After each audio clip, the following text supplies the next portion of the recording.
The man nervously ordered the other person to open his mouth, only to find that the other person was actually a normal person without mutated fangs. Just as everyone had let down their guard, John suddenly snatched the man's weapon. The man had no choice but to close his eyes tightly to face death. Unexpectedly, John suddenly turned his head and fixed his gaze on the distance, as if sensing a murderous aura.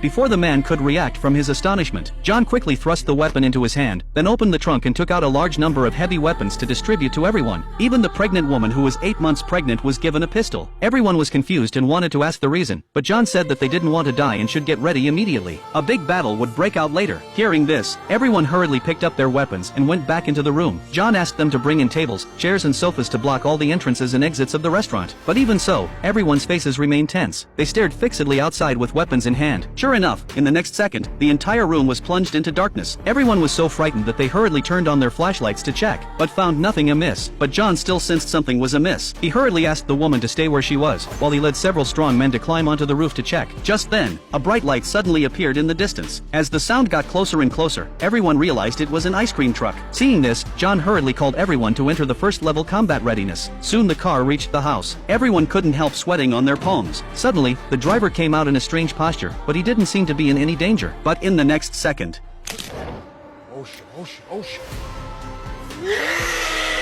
hearing the crazy gunshots outside, the women inside the house were also scared and curled up in the corner, not daring to move. But just then, something suddenly rushed in. Before everyone could see clearly, a man was pulled out. Although they managed to hold the man in time, his strength was just too great. Eventually, the man was unfortunately captured by them. Only then did John tell the truth of the matter. It turned out that his name was Michael, an archangel by the side of God. He said that it was because human greed accidentally angered God, and then God flew into a rage and launched a crazy attack on human beings. He said that the man who was just pulled away was not their target. The pregnant woman with a big belly was, because the child in her womb was the reincarnation of Jesus and the hope of all mankind.